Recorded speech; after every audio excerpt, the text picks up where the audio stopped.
शांता या गावी खूप सुंदर आणि शांतता होती. या गावात काहीसा वेगळाच साज होता. सगळे लोक एकमेकांना ओळखत होते, मदत करत होते आणि एकमेकांच्या सुखदुःखात सहभागी होत होते.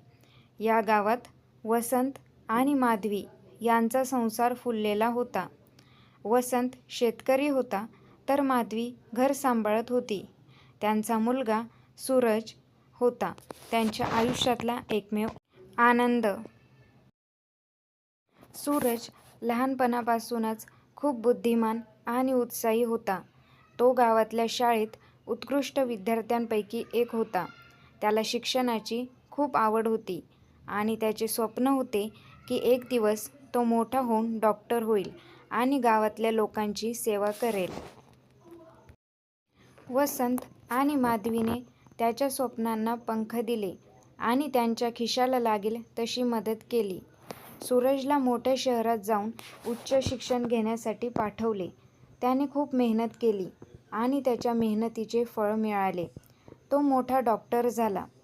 पण या आनंदाच्या क्षणात एक दुःखाची लाट येऊन त्यांच्या संसारात शिरली.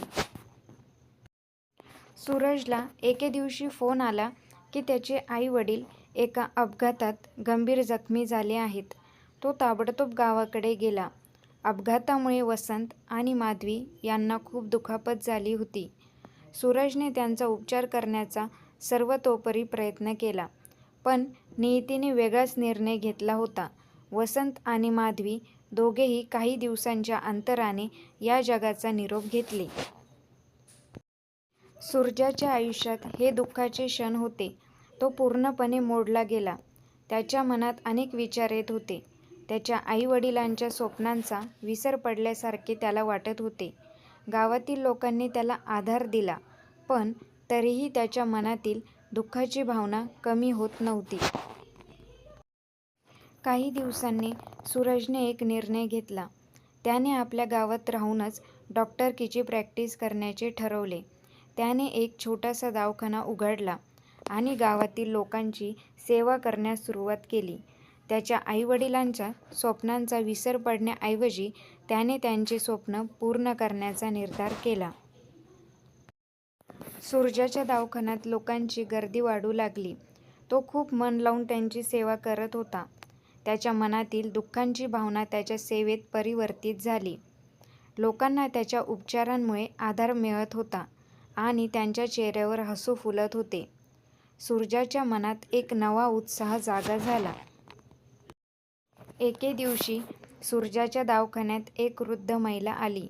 तिच्या चेहऱ्यावर दुःखाची रेषा होती. सूरजने तिचे उपचार केले आणि तिला विचारले, "आई, तुमच्या मनात काही आहे का? मी तुमची मदत करू शकतो का?"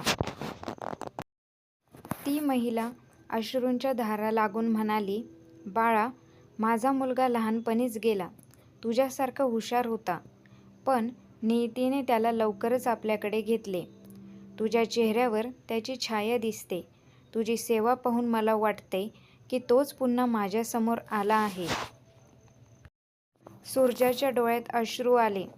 त्याने त्या वृद्ध महिलेला जवळ घेतले आणि म्हणाला, "आई, आता मी तुझा मुलगा आहे.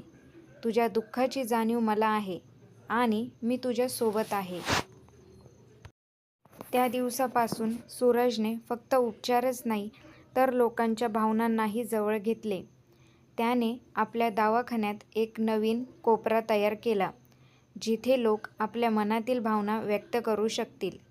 तो फक्त डॉक्टर नव्हता, तर एक मित्र, एक सल्लागार आणि एक आधार बनला होता. सूरजाच्या सेवेमुळे गावातील लोकांनी त्याला देवासमान मानायला सुरुवात केली.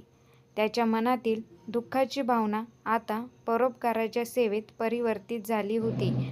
त्याच्या आई-वडिलांच्या स्वप्नांचा पूर्ण होण्याचा मार्ग त्याने शोधला होता. त्यांच्या प्रेमाने आणि सेवाभावनेने त्याच्या जीवनाला एक नवा अर्थ दिला होता. आणि अशा प्रकारे सूरजाच्या आयुष्यात गहिऱ्या भावनांचा समुद्र होता, ज्यात त्याने सेवाभावाने आणि प्रेमाने डुबकी मारली होती. त्याच्या जीवनातील प्रत्येक क्षण त्याच्या आई-वडिलांच्या स्वप्नांचा, त्याच्या सेवाभावाचा आणि त्याच्या मनातील गहिऱ्या भावनांचा प्रतीक बनला होता. अशाच नवनवीन कथा ऐकण्यासाठी कथाश्री मराठी या चॅनलला लाईक करा, शेअर करा आणि सबस्क्राईब करा.